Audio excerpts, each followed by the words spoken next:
Local calls for seizure of church assets over school abuse allegations.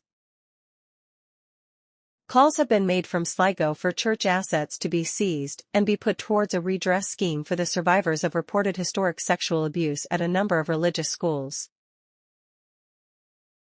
A scoping inquiry report, published yesterday.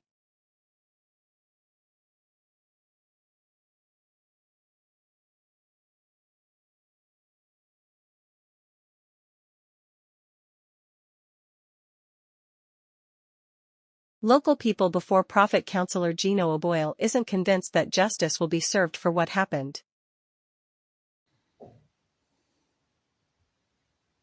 It was well known, it was widespread from social media yesterday when it came out. I'm sure if there was a proper investigation, there was more than the places that were mentioned.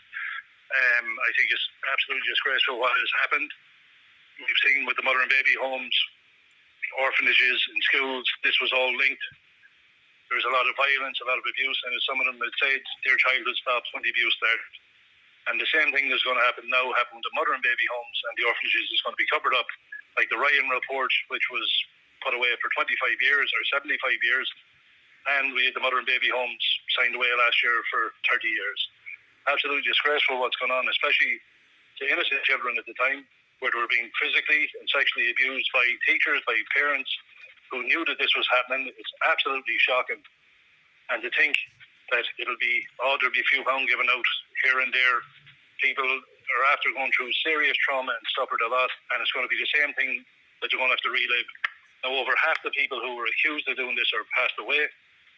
Nobody will ever see justice for this, and I would only hope that the people who are still around would see their time served in jail at some stage, because it's absolutely shocking what's after happening.